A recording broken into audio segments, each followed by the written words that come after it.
Being a Iraqi Ford B31 weapons code I was carrying a 240 Bravo. It's a large gun, and people who carry it are known as gunners.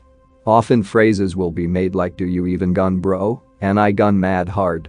The point behind this is that you are carrying a big ass fucking gun that can throw a lot of lead downrange very quickly. It's almost impossible to feel scared while carrying this beast because of its pure lethality and the fact that it can put 20 rounds in someone before they even see you. Let me tell you about the only time I ever got scared in the Marine Corps while carrying the biggest gun. I guess I should start off by saying that Iraq is a weird country. Anyone who's been there can attest to that. There are a million things that work differently than in our comfortable first world countries, and some of those things can be terrifying. The way they shit, for example. The moment I arrived in Fallujah, the first thing I noticed was the smell. Large trenches 3 feet wide and stretching the length of the entire road were filled to the brim with shit. Very different indeed. It was day 1 of Operation Phantom Fury, and my fire team was tasked with clearing the far left column of the city, and it was known for being heavily occupied with Mujahideen and other foreign fighters, and included a shopping mall that a platoon element would clear. We cleared the first 2 houses easily, no occupants. The third building was the shopping mall. It was nothing spectacular, it was like any other shopping mall, except for the Arabic lettering and portrait of Saddam in the center. The point man shot the glass door open because B couldn't kick the lock out. And we were in. "Lance Corporal Hicks, take your fire team and clear the bottom level." "Aye, Sergeant Quinn," my Lance coolie said back.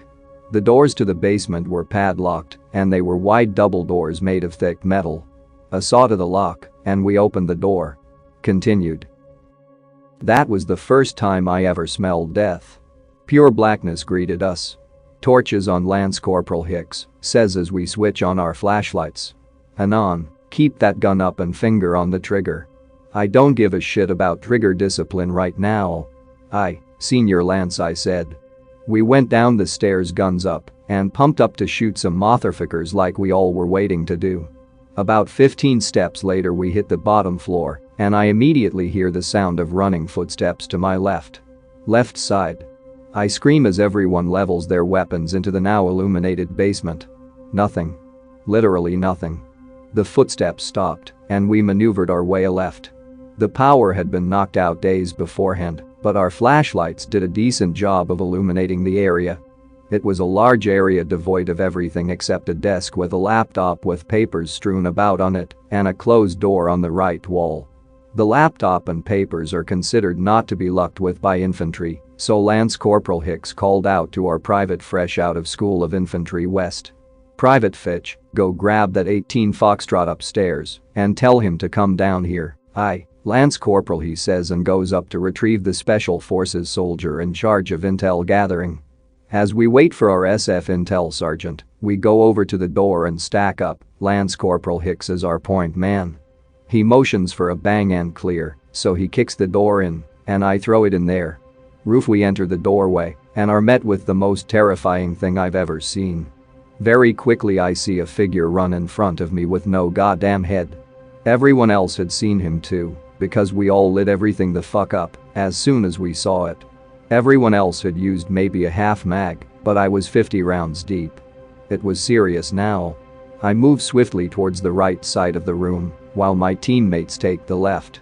"Right side clear," I shout. "Left side clear," they shout. "Closed doorway front," I shout. "There's no goddamn body. No fucking body."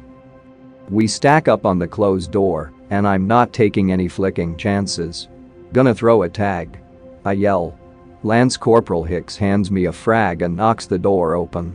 I frag it and wait for the boom. The explosion occurs, and I see the craziest shit. There's dead bodies everywhere, and the frag only helped aid to the chaos. Hunks of human flesh pinned to S-hooks in the ceiling, and several decapitated corpses lying in a pile in the right corner. No more doorways, this was the end of the hellish maze. There was a single body crouched in the corner that we all thought my frag had killed. He was crouched in the fetal position, and his body was laden with shrapnel. There were weird symbols all over the walls, that the SF intel sergeant confirmed as an Iraqi cult that perpetrated mass murders all around Iraq that rarely got any attention outside the SF community. This shit still bothers me and is the only reason I'm convinced that there is some supernatural shit going on in this world. Too long didn't treat. I killed an Iraqi cult member sitting in a room filled with dead human meat with a frag shortly after my fire team, and I dumped 100 rounds into a headless ghost.